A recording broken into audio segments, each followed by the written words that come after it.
In this episode, we'll be doing all the usual game week preview stuff, plus a deep dive into Kudus versus Semenyo.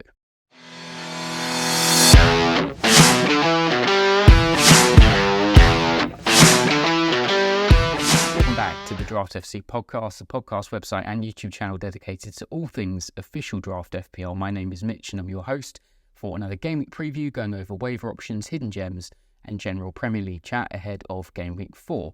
Now, for those watching on the video, you'll notice I'm not in my usual situation for doing this podcast. I'm actually on holiday at the moment, and I brought all of my recording equipment to do the podcast as usual, but forgot one crucial cable to connect my microphone to the laptop. So I'm recording the audio on a trusty iPhone. So for those of you listening on the audio, if you're wondering why it doesn't quite sound as crisp as it might normally would do, then that is why, and I apologise. It will very much be business as usual next week. So obviously we're in the international break at the moment. The main news coming out of the international break is just injuries, and there have been one or two that we need to touch on. There's one that happened just last night in the England game to Ezri Konsa.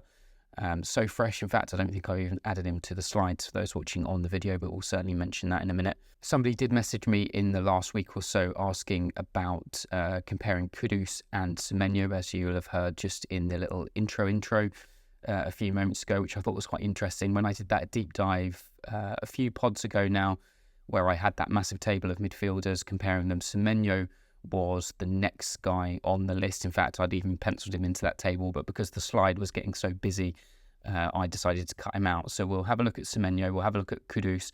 Now, initially, my knee-jerk was that Kudus was far and away better, but in actual fact, the numbers probably don't quite support that, as we will see in a moment. Otherwise, we'll try and keep this as it normally is for the game week preview. So I'm recording this episode on Wednesday, the 11th of September, so any team news, injury developments or press conference info are up to date as of then, and of course, subject to change. Some of the players I'll be discussing in this episode include Kudus, Semenyo, Morgan Gibbs-White, plus many more. So let's get straight into it.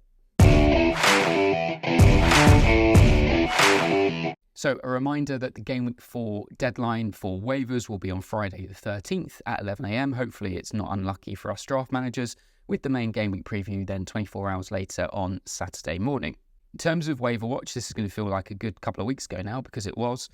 The players coming in were a lot of familiar names to those who have been listening to the pod recently. João Felix, everyone wanted a piece of João Felix. This is in 8-team leagues, by the way. His ownership shot up to 66%, which is quite incredible, actually, in top 100 leagues, that is. So if you're looking at this on the visual, those who are members will be able to access all of this info. We have the general waiver percentage. You're just looking around the entire world globally, the waiver trends. Then we have a top 100 waiver percentage. What that's doing is it's just highlighting the current top 100 leagues in terms of overall points scored and looking at their individual waiver trends as a way to kind of distill who, in theory, the top managers in the world might be bringing in and who they might be dropping. So João Felix was high up there, Madueke, Rogers, Strand Larsen, Savio, Jurrien Timber, Nedeljkovic, who that was a pretty bad luck for us. We had him as a most hidden gem pick last week, but didn't play, and that might herald a new most hidden gem pick this week. Let's find out in a few minutes' time. And Nketiah was on the list too. The players leaving were Hall and Nkunku, which is interesting. I thought there'd still be quite a number of people holding on to value for Nkunku. Zinchenko, Bruno Guimaraes, we've had a question about him this week. Hee-Chan has been on the drop list, so a lot of managers losing faith in him. Gabriel Jesus, Mitchell and Ward-Prowse. I can imagine one or two of these guys who are in this Waiver Watch out list could very much appear on the Waiver Watch in list within the next week or two, but we'll have to keep an eye on that. Next, let's have a quick look at fixtures. I'm not going to dwell on these too much. Now, for those watching on the video, I've not really been too happy with how I've been displaying these, it's just been very basic, really. So it's a difficult line to tread. Obviously, fixtures are important, but it's trying to tread the line between just regurgitating lists and lists of fixtures and actually trying to highlight some useful teams. But yeah, I've rejigged it slightly for this week. Anyway, the teams I like the look of, Villa are still very much in their good fixture run. That stretches for another 6 game weeks. Brighton, particularly in larger leagues, if you're looking to dredge their squad in some depth and really scrape the barrel, got a really nice double home fixture pairing of Ipswich and Forest. Chelsea have a nice little run for 4 weeks. Palace too. There should be a few Palace defenders in your respective waiver piles. And Liverpool also have a nice 5-game week stretch of good fixtures before they turn slightly. But obviously with Liverpool, you're not going to be able to find too many of their gems in the waiver pile. The teams that I don't like the look of, Forest are on a massive swing now. Everyone was loading up on their players for the opening 3 game weeks due to their fixtures. They've got a pretty rough next 4 game weeks now. So it's a good opportunity to freshen up your squad, drop your Forest players. That includes the likes of potentially Elanga and Hudson-Odoi. Especially if you're in an 8-team league, I think they're probably time for them to go this week in favour of someone with a bit more upside. And Wolves, not only do they look rough, but so do their fixtures. So no reason to be holding on to any of their players other than the real obvious ones like Cunha and Strand Larsen. So some key injuries and suspensions. There are quite a few to mention this week. The first one is Kepa Arrizabalaga. Now, he's not an injury or a suspension, but because he's on loan from Chelsea, he can't play this week. So Travers will likely come in for Bournemouth because Neto has joined Arsenal to become their backup. Leon Bailey, we're still waiting for proper news on that injury. He went off early in game week 3 with a hamstring injury. The reports suggesting it's not going to be a particularly straightforward one, and it could mean he's now out for 2 to 3 months. Edouard, same position as Kepa. He's ineligible to play Palace for Leicester because he's on loan. Odegaard is the big news in the last couple of days. He came off in a Norway game with an ankle sprain. No firm details on how long he's going to be out for, but we're going to assume for now he's out for game week 4, and then we'll take any other info as it comes. Rice was obviously sent off in game week 3, so he'll be suspended for game week 4 and then back in game week 5. And then the one I mentioned earlier on, who's not on this list, is Ezri Konsa, who came off in the second half of the England game last night with what looked to be some kind of muscular problem. He looked quite uncomfortable, so he would be a major doubt for game week 4, which would mean a bit of a rejig to their predicted lineup. As it stands, I have them predicted to start the same back 4 that they did in the game against Leicester in game week 3. So that would have been Digne, Pau Torres, Konsa, and new man, or new to the scene, Bogard at right back, who's technically a centre-back. So Konsa was to be missing. It would either involve him filling over to right centre-back and Nedeljkovic coming to right back. That seems quite a risk for a back 4, to be honest, with 2 very, very fresh players starting that game. But keep an eye on the predicted lineups and obviously keep it up to date with who I think will play at the weekend. Let's get into some of the main picks. And I think because we've just had the end of the transfer window, then it's a good time as any to have a look at some goalkeepers, because we kind of know where the land lies, at least until January now. So in terms of the more popular ones, these numbers, the roster percentages are looking at 8 to 10 team leagues. So for Henderson, in 8 team leagues, just 39% rostered. A lot of that will have been just from a draft day hangover where people weren't sure if it was him or Johnson. We know for 100% certainty now that Henderson is the Palace number 1. And if you listened to our squad reviews pod series that we did just over the last week, where I was joined by Draft FC Kieran, you'll have heard in there that Kieran is very high on the Crystal Palace defence this season. So Henderson very much should be in somebody's team in an 8-team league. He's definitely in the top 16 goalkeepers. In fact, you could probably argue he's in the top 10. So even if you were in a league as small as 6, Henderson should be in somebody's squad. Very similar numbers for Sanchez at Chelsea. Probably just a bit of a hangover from those. Not sure who would be the number 1, but it is for now very much Sanchez. Again, if you heard the first pod in our squad review series, Kieran did say that at some point in the season, he would expect Sanchez to get swapped out. So I would much rather Henderson than Sanchez. Sells, this is more one for 10-team leagues, because you could definitely argue that Sells is in the bottom 4 goalkeepers. So if you're in an 8-team league, I could understand why Sells would be sat in your waiver pile. But for a 10-team league, he is a starting goalkeeper for a Premier League side and should be in there for somebody. And then the last one here is Ramsdale. Now, the potential here is mainly for save points. They're going to keep very few clean sheets this year. The problem is they keep a lot of the ball, currently sitting second in the possession table, interestingly, but they've conceded the 5th most shots in the league, which means when they do lose the ball, the opposition are converting that into chances very quickly. Similarly with Sells, if you're in an 8-team league, you could decide that the starting Southampton keeper isn't good enough to be in somebody's squad, but for 10-team leagues, should be somewhere in the rotations. A few defender options to highlight here. I'm not going to go into these in too much detail. I think the Chelsea guys are definitely going to be on your list. As you just heard from the fixture slide, they're moving into quite a nice little extended run of fixtures now. Colwill Ownership's just 11% in 8-team leagues. I firmly expect that to go up. And 44% in 10-team leagues is far, far too low. He's excellent value in a 10-team league. Then got some of the Villa guys. I've obviously still got Consta on there as it stands, but Pau Torres and Luca Digne are still very good value. And a home game against Everton next is as good as it gets right now. Palace, Gahey, definitely under-owned. Livramento for Newcastle, pretty good ownership in 10-team leagues, 79%, and that will creep higher this week. 35% in 8-team leagues is far, far too low. And if you're looking to offload Kieran Trippier, if you're still hanging on to him, you could easily just do a like-for-like with Livramento because he's definitely the first choice right back this season. And an away trip to Wolves, as it stands, is probably as good an away trip as you can get. And finally, Rico Lewis, who I think we're pretty much mentioning every single week at the moment. He played both games for England over the international break, looked pretty comfortable, didn't set it on fire, but it certainly didn't look like he was out of place there. 89% ownership in 10-team leagues is high, but 44% in 8-team leagues probably needs to be a bit higher too. And we'll see. It'd be interesting to see whether he continues to get that shirt in game week 4 or if Walker gets a game here and there. We'll have to see, but I think his value is certainly there and he needs to be in somebody's team, even if he sits on the bench for a week or two at times. On to the mids, and Gundogan was a popular pickup, obviously surged to pretty decent ownership in 10-team leagues, 45% already is high. I said in the squad review episode on City that, pretty much everything I need to say on Gundogan, so check that out if you haven't already. If anyone comments asking about him, I'm probably just going to refer you back to that. Minter, again, not a stranger to the pod. Good start to the season, but not a huge amount to show for it yet. A home game against Ipswich, though, is an excellent opportunity to improve on that. And 17% owned in 8-team leagues. He's an excellent streamer option in midfield if you're looking for one. Harvey Barnes, ownership just 41% in 10-team leagues. That seems far too low. And as I say, they've got that away trip to Wolves in game week 4, which for an attacking perspective is probably as good as it can get right now. There's no firm idea who their best 11 is. Really, the question boils down to what it always does with Harvey Barnes. Will he start or won't he? If he doesn't start this game, I honestly think it's not too much hyperbole to say this is the beginning of the end for Eddie Howe. He was leading the way in my favourite expected goal involvements per 90 stat after 3 games for Newcastle. That is a stat he also led last season. 0.94 he ended up on, which meant for every 90 minutes he was playing, he was virtually getting a goal or an assist. Only managed to get 738 minutes in the league last season, which is criminal. Away to Wolves, as I said, at a time where they are really struggling for a best 11.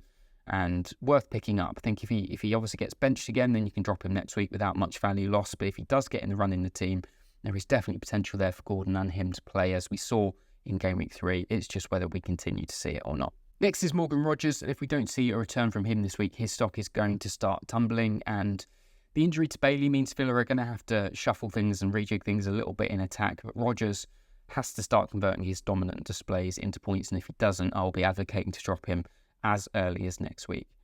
Lucas Paqueta, I'm not going to keep hammering him. You know my thoughts on Paqueta right now. I think he's far, far too good to be in the waiver pile in even an 8-team league, and especially with the penalties and everything else. A mainstay in that West Ham attack, and someone who I think is integral to the way that they want to play moving forward, so he has to be in there. And then finally Sterling, who was on that monster table of midfielders that I did a few weeks ago, right at the bottom there. Now in that one, we discussed Sterling at length in our squad review pod with Kieran right at the beginning of episode 1, so you don't have to skip too far to find that one as we were talking about Arsenal. I would refer generally back to that to look at our thoughts and feelings on Sterling. I think generally the vibe was good, very good in fact. I, like everyone else that isn't Mikel Arteta, have no idea how much Sterling is actually going to play this season, but given the growing injury list, it's looking increasingly likely, certainly for this weekend at least, Havertz is going to have to fill in a slightly further back position in midfield, which just nudges the chances ever higher that we see Sterling make an instant impact in the starting 11 at the weekend. Now, during that in-depth midfielder comparison, I was talking about the possibility, due to the rumours at the time, of Sterling joining Man United and what that could have meant for his value. But I'd say a move to Arsenal makes him far more attractive, given the dominance that the Arsenal attack seems to exert on pretty much any opponent, compared to United at least, which makes any and all appearances he gets, even if they're off the bench, far more valuable to us. His versatility to play across the front line also means there will be periods, possibly, as I said, as early as this week, where he's a shoe-in to feature. Interestingly, his roster percentages is higher in 8-team leagues than in 10-team leagues, which is a bit of a quirk in the stats you don't see very much. Just in case those viewing on the video were wondering if that was a bit of a typo, it's not. His ownership is 71% in 8-team leagues, so a lot of people hang on to him. Just 50% in 10-team leagues. So there's enough Sterlings out there in 10-team league waiver piles, and I think he's well worth a pickup. Next is that feature I mentioned right at the beginning, which based off of a question from one of the listeners, which was to discuss Kudus versus Semenyo. This was really in the context of how well Semenyo has started the season. He started the season very well. It was obviously only 3 game weeks in, so we do have to bear that in mind at all times. If we were drafting, again, purely off of the stats or the underlying stats of the opening 3 game weeks, then Marcus Tavernier would be a first-round pick. He's pretty much 3rd or 4th, I think, in terms of expected goal involvement so far. So we do have to take them with a huge pinch of salt. But as I said, looking at the numbers quickly, realise that they're far more similar than I'd probably given them credit for. Now, there was another name that instantly sprang to mind, and when I started looking at his numbers too, very much fell within that same ballpark. So I'm also going to do Gibbs White in this feature too.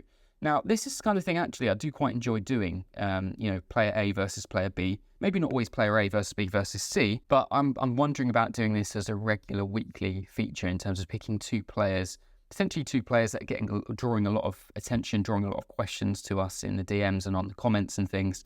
Usually when players are drawing a lot of interest and there are a lot of questions about player A or player B, it's because their value is really similar, and that's why people are struggling to differentiate them. So maybe each week picking a couple of players to do a bit of a deeper dive on could be something fun, something interesting, something useful to do as the season moves on, and also hopefully preempting some of the questions that we're likely to get in the following days after the pods are released. Obviously, we're never going to hit it bang on the bullseye with the players that everyone's talking about, but I think over the course of the season, there should be enough value in that. Let me know what you think in the comments. As I say, it's something I'm going to plan maybe to do as a little trial period, so maybe up until the next international break, which isn't very far away, so that's only another 3 or 4 game weeks. Yeah, and just see how that goes. The likes of Strand Larsen versus Evan Nielsen is another obvious example that I've had a lot of comments on, and it could be, just a nice thing to add.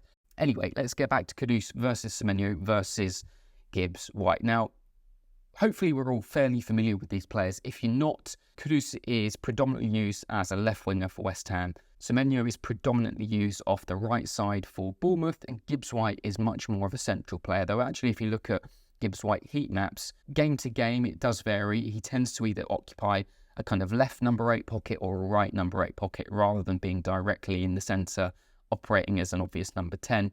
So far, we've seen him mainly left-sided. For those watching, you'll be able to see his heat map from the season so far, which obviously isn't a huge amount of data, but he seems to be occupying more off the left, which favours him coming in and doing those in-swingers with his right foot. It is important to acknowledge, though, that Kudus' primary position, if you had to pin him on it, if you had to ask him where he'd prefer to play, would be as a number 10. So he's kind of out of position there. Obviously, he does a very good job and he can dribble very well, so he does okay off on that side. And given the strength they've got on the right with Bowen and the strength they've got with Paqueta as their number 10, we are pretty much going to continue seeing him off the left side.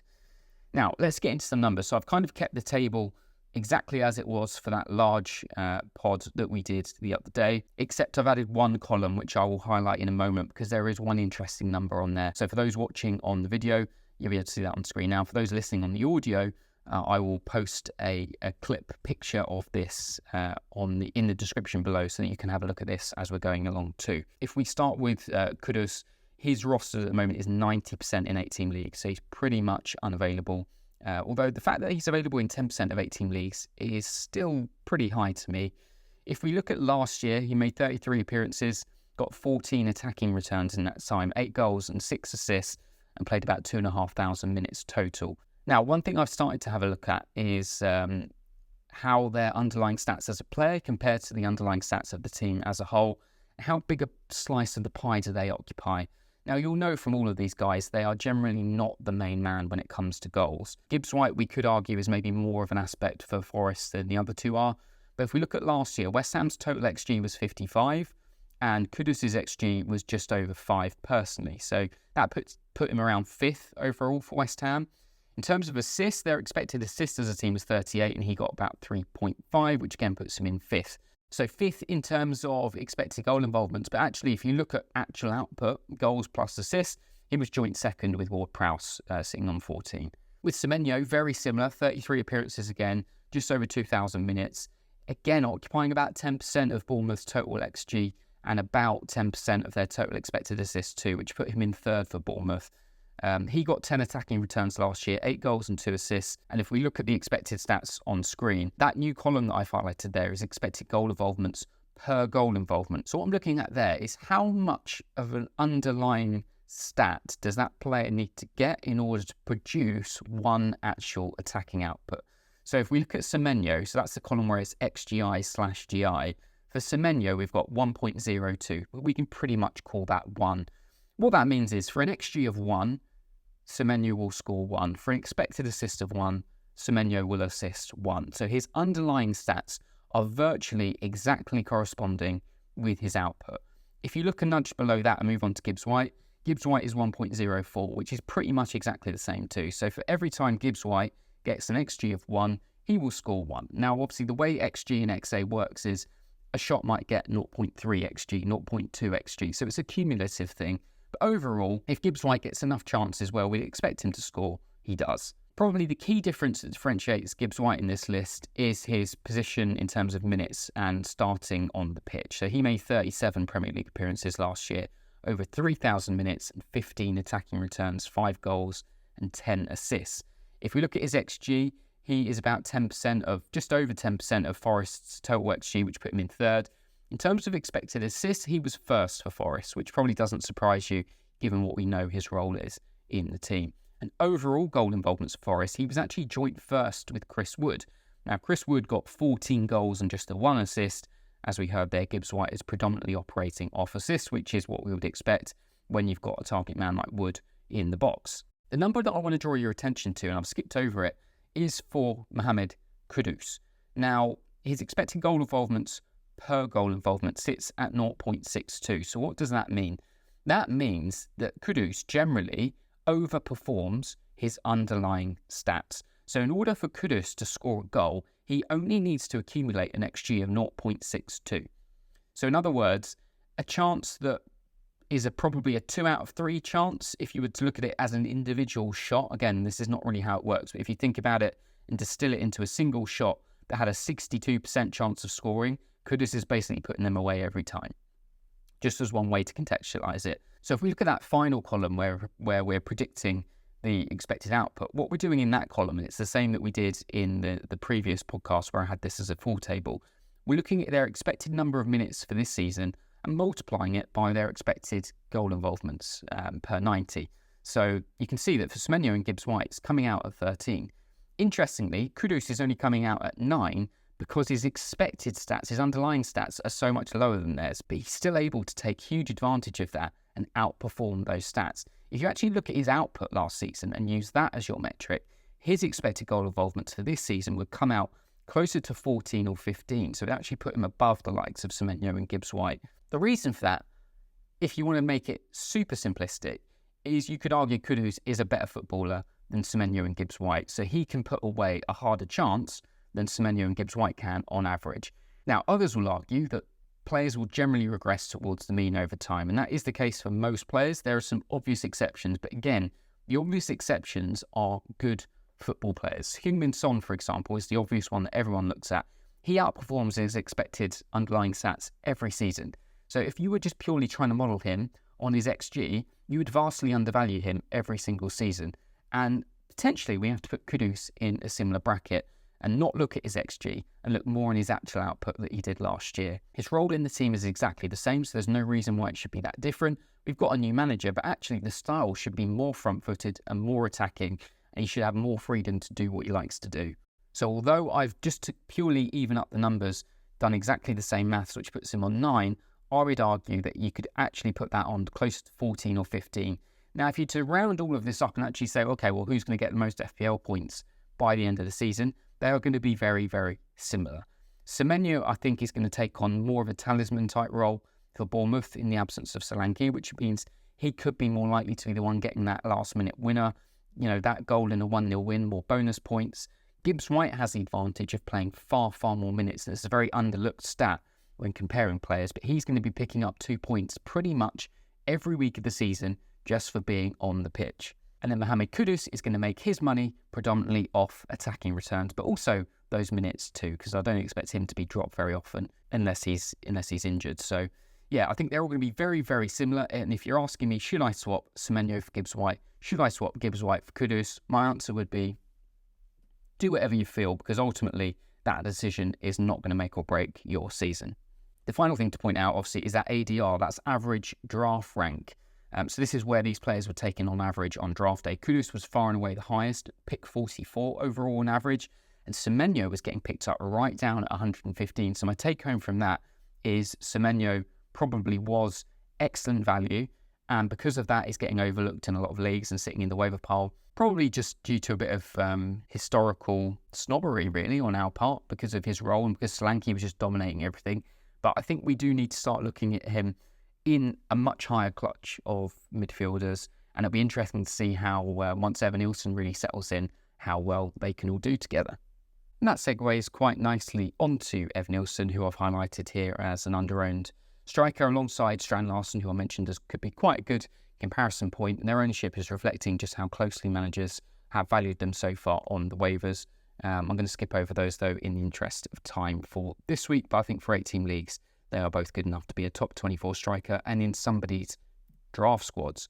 Let's look at some hidden gems. Again, a few keepers to mention. Verbruggen came back slightly earlier from injury than we anticipated. 6 saves gave him 4 points to start his campaign, but the game situation with Arsenal going down to 10 men allowed him a calmer second half than he might have otherwise expected. I think De Zerbi roulette is behind us now, so for those in 8-team leagues and beyond, the starting Brighton keeper should be in somebody's team. Kepa Arrizabalaga got his move to Bournemouth. As we mentioned already, can't play this week, but I think long term he's good enough to be in there too. Could have some big game weeks. We did talk about Kepa with Kieran in that first squad review pod because obviously of his Chelsea expertise, and we both kind of agreed it could be a bit of a roulette with week to week how good he might be. And then Johnston got his move to Wolves. So for those who've got Jose Sarr, he has to be a drop. Probably should have added him to the get rid list later on. He has to be a drop. And Johnston went straight in as the number 1. Given how Wolves are playing, you could argue that the Wolves keeper is not a top asset right now and not one to rush in on. But for those of you that like Johnston and think Wolves can turn it around in terms of their defensive solidity, then one to consider. Defenders, a couple just to point out. Chalobah, we are a big fan of at Draft FC. Kieran in particular was really lauding that move that he made to Palace. I think if you look at Palace's potential back 3 or back 5 now, really solid, and they could be up there in the clean sheets table. And they've got a home game against Leicester this week, which is an excellent one for their defenders, and I expect a lot of them to be going high in the waiver pile this week. Similar to Brighton, they've got that nice little home pairing starting with Ipswich, so I expect some of their defenders to be going. I think Van Hecker and Dunk are the obvious ones you can rely on to start, and so they will be popular. In midfield, some interesting names. Souček, I've got on there purely because he just keeps racking up the underlying stats. Obviously, it is still just 3 game weeks in.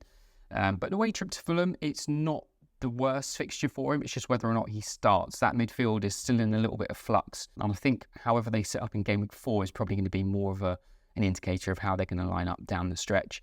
Jadon Sancho, I could have done a whole segment on him this week, but to be honest, I need to see him on the pitch and I need to see him perform before I can go and start advocating for people to pick him up. His ownership is exactly where I would say it should be. He's obviously come in to back up that right wing spot, which was, by Chelsea standards, maybe slightly lacking. I expect it will be feeling him in off the bench and in the cup games so far, so not one I would be rushing to get, unless I was in a 12, 14, 16 team league, in which case I would happily pick him up as a 5th midfielder option, but not one I'm rushing to for now. And then Smodix for Ipswich. We did talk about Smodix in one of the squad reviews. I forget which one Ipswich fall into, whether it was episode 2 or 3. I think it was episode 2. An exciting player, and if anyone at Ipswich can really go off this season, it is him. Championship top scorer last year. If you want to hear our full thoughts on him, then go and check out the pod before last. His teammate Delap is one to mention too. Took an excellent goal in that last fixture. I think it was against Fulham. Yeah, definitely good enough to be in the top 24 strikers in an 8-team league. So if he's available in the waivers for an 8-team league, my advice would be that he should be in somebody's draft squad. Whether your strikers are good enough to drop or not will depend on your individual teams. And then one who's probably more for bigger leagues, sort of 10 plus, is Njai for Everton. I expect he will start week in, week out now for Everton. He was very good in that 2-3 defeat to Bournemouth, and just really remains to be seen whether he can convert some of those performances into attacking returns. So most hidden gem pick this week is really a riff off of last week. Now obviously last week I did a couple. I did Odegaard and I did Nedeljkovic for Villa just because of his value, and obviously we didn't see him. We saw Bogard come in instead. I'm guessing that's how you pronounce his name. And so I'm going with him for this week. He is, interestingly, I don't think this has ever been the case, but this is really only a quirk you can get so early in the season. He's completely unrostered in 16-team leagues. So that's to say there is not a single 16-team league in which he is currently owned. So I can say with complete 100% certainty, if you're listening to this, and if you're in a 16-team league, he will be there in the waiver pile for you to get, which isn't something I think I've ever been able to say before on the podcast. And apart from his performance last week, I don't know anything else about him other than he's a 20-year-old Dutch centre-back by trade, not right-back. So that was his first Premier League appearance. And if he continues to get a run in the team, they have very nice fixtures, including that home game against Everton this weekend. So for that reason alone, I'm advocating for him. Due to the injury to Konsa, there could be a bit of shuffling going on. But I think, to be honest, the injury to Konsa should make him more assured to start in Game Week 4 than less assured. So, yeah, I'm keeping him here and definitely one to consider in the larger leagues, but also potentially some of the smaller leagues too. If you're just really desperate for a bit of that Villa defence, if your head-to-head matchup this week has Pau Torres, has Luca Digne, and you just want to cover that off, he could be your cheat way in. The get-rid list this week looks pretty much the same as it did last week. A lot of these players with ownership far too high, particularly the likes of Kovacic, Mudryk, McAllister in 8-team leagues is owned in 75% currently. And based off of the opening 3 game weeks, he isn't really getting near those attacks. And there are going to be midfielders with far higher upside sitting in your waiver piles. I'm not going to go through the predicted lineups in depth this week because, as I said, I am on holiday and I'm trying to make this as brief as it can be. I have already updated them yesterday, so if you go to draftfc.co.uk/predicted-lineups, you will find them there. Just go to draftfc.co.uk and find the predicted lineups page in the drop-down menu. You'll find them on there. I'll update them again before deadline once we've got a little bit more news on some of these international break injuries that we've seen. But yeah, essentially, week in, week out, if you want to know what's going on inside my brain in terms of do I think player X is going to start over player Y, just look at the predicted lineups and you'll see exactly where my head's at.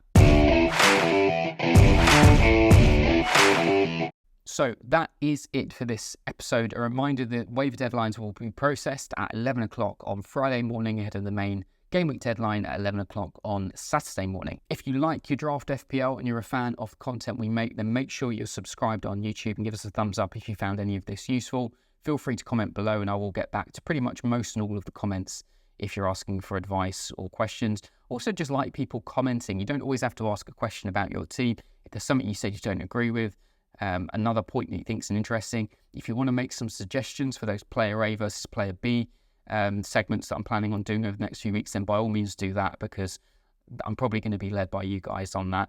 Feel free to do that. If you're listening on the audio, make sure you're following on whichever platform you're listening to.